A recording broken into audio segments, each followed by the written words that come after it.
Hey everyone, and welcome back for another deep dive. Yeah. Today, we're going to be tackling something Yeah.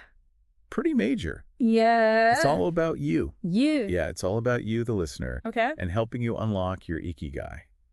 This is a good one. Yeah. This is going to be a really good deep dive. It is, and we've got some really fascinating source material for this. Yes, we do. It seems like excerpts from a book all about Ikigai and longevity. Longevity. This is something I'm very interested in. I know, me too. Yes. And, it even gets into some really specific stuff, like 10 differences between psychoanalysts and logotherapists. Oh, wow. The 4 phases of Morita therapy, Interesting. the basic principles of Morita therapy. Very cool. So yeah. this is going to be a really interesting one. It is. And by the way, if you're enjoying these deep dives, make sure you subscribe to Insightful Odyssey on YouTube for even more content just like this. Please do. Okay, so getting back to Ikigai. Yeah. It's about more than just finding a job you love, right? Right. It's more than just finding a job you love. It's about Yeah. finding your reason for being. Okay, so it's not just some fluffy self-help concept. No, not at all. Okay. Not at all. The source material we have actually defines Ikigai Okay. as the intersection of 4 key elements. Oh. Your passion, your mission, Okay. your vocation, and your profession. That's a lot to unpack. It is, but we have a Venn diagram Oh, good. to help us visualize this. Okay. So imagine like 4 overlapping circles. Okay. Okay. But And where they all intersect. yeah. That's your Ikigai. Okay, so can you give us an example to kind of make this more concrete? Yeah. So think of it like this. You have this burning passion for, say, writing code. Okay. Right? And you feel this deep mission to make technology accessible to everyone. Your vocation is problem solving and creating elegant solutions. I like that. Yeah. And your profession could be a software developer. Ah, I see. So when those 4 elements align, Yeah. that's where the magic happens. That's where the magic happens. That's your Ikigai. That's your Ikigai.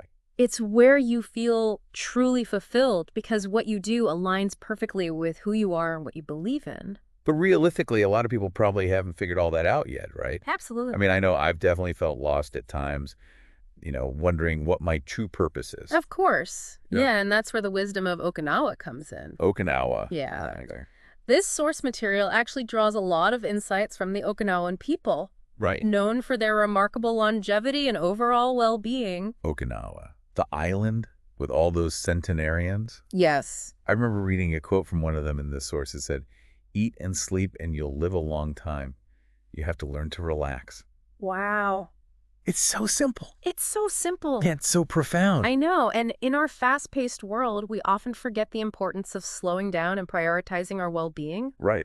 The Okinawans, they've really mastered the art of finding joy in the everyday and nurturing deep connections with others. Right. The material mentions something called moai, Yes. these strong social support networks in Okinawa. Uh-huh. Can you tell us more about that? Yeah, so moai are like these close-knit communities where people support each other, they share meals, and even pool their resources. Wow. It's really incredible, and it provides a sense of belonging, purpose, Yeah. and it reduces stress, which plays a big role in their longevity. That makes so much sense. We humans are social creatures after all. We are. And having those strong social bonds clearly makes a difference. So Yeah. beyond just slowing down and connecting with others, are there other secrets to unlocking our Ikigai? Yes, and this source material brings up a very fascinating concept called flow. Okay, I've heard of flow before. Okay. It's that feeling of being completely absorbed in an activity, right? Yes. Like when I get lost in a good book and hours just fly by. Exactly. Flow happens when you're engaged in activities that perfectly match your skills and challenge you just enough without being overwhelming. Okay. You lose track of time, you're fully present, and you feel this deep sense of satisfaction. It sounds like finding activities that induce this state of flow could be a big part of finding our Ikigai. It definitely could. When you're in a state of flow, you're more likely to tap into your passions and talents, which can help you get closer to that sense of purpose and fulfillment. Yeah. Very interesting. Yeah. So how do we actually find those activities that lead to this magical flow state? Well, And how do we connect that back to discovering our Ikigai? this source material actually outlines a few actionable steps Okay. that can help guide us, Like and that. it all starts with deep self-reflection. So basically taking some time to really get to know ourselves. Yes. Mm. The first step is to identify your core values. Okay. Ask yourself what truly matters to you in life. Hmm. What principles guide your decisions? Okay. What are you willing to fight for? Values like honesty, kindness, creativity, or a sense of adventure. Exactly. Once you've identified your values, think about your passions. Okay. What activities light you up? Mm-hmm. What do you get lost in for hours without even realizing it? Things that make you feel energized and excited. Precisely.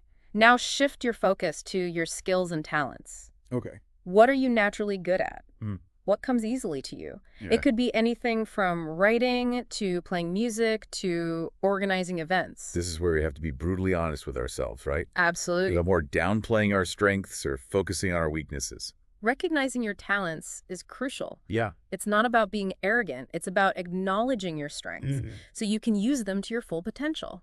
Okay, so we've got our values, our passions, and our skills. What's next? The next step is to explore different vocations and professions that align with those elements. Think about the kind of impact you want to make in the world.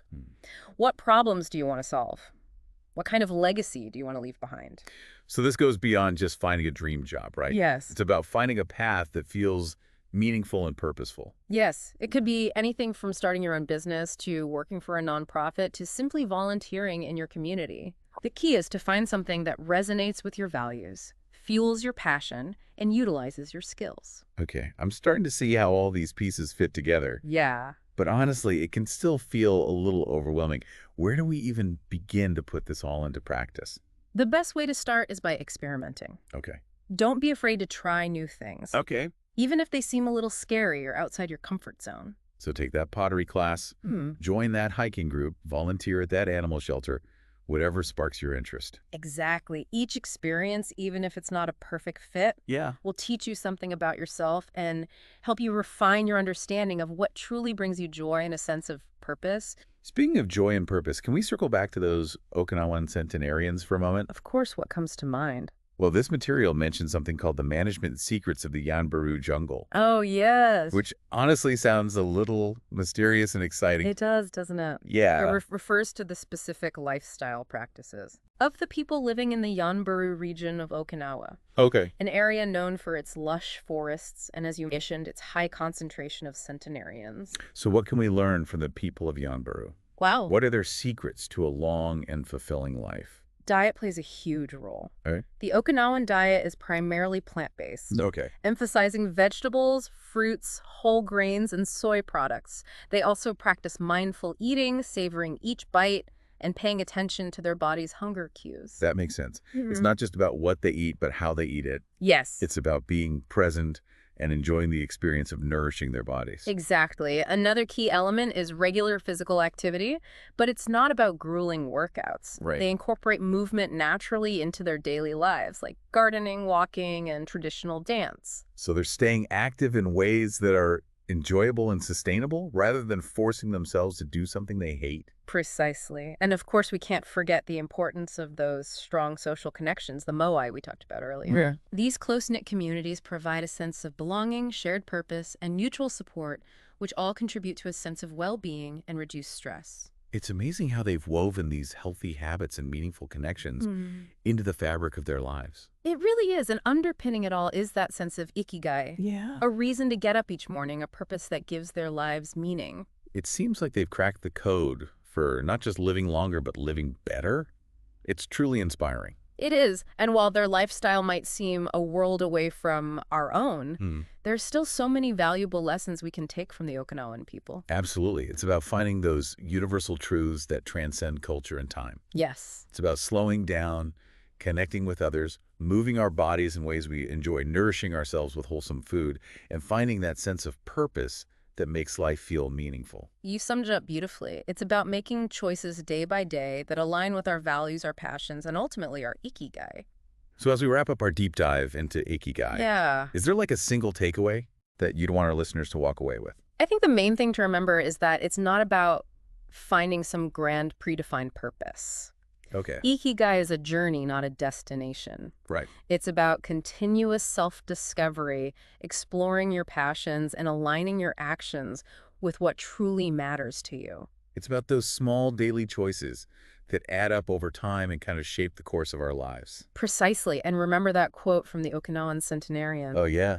eat and sleep and you'll live a long time. You have to learn to relax. Oh, so good. Sometimes the simplest wisdom is the most profound. It's a reminder to slow down, savor the present moment, Yes. and appreciate the beauty in the everyday. Exactly. And as you continue on this journey of discovering your Ikigai, Yeah.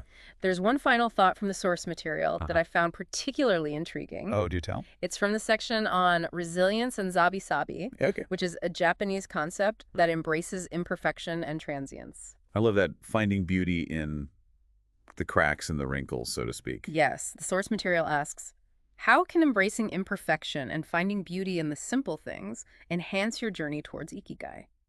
That's a really good question. It is something to ponder, isn't it? It really is. It's a reminder that Ikigai isn't about achieving some perfect ideal. Right. It's about finding joy and meaning Yeah. in the messy, imperfect reality of our lives. Yes. It's about accepting ourselves' flaws and embracing the journey with all its twists and turns. Beautifully said. And remember, this journey doesn't have to be a solo mission. Oh, yeah. Lean on your moai, your network of support, and share your experiences with others. Absolutely. And to all our incredible listeners out there, we encourage you to take these insights to heart. Explore your passions, experiment, and embrace the journey of discovering your Ikigai. And remember, a long and fulfilling life might be closer than you think. Don't forget to subscribe to Insightful Odyssey on YouTube for even more deep dives into topics just like this. Until next time, keep seeking, keep exploring, and keep diving deep.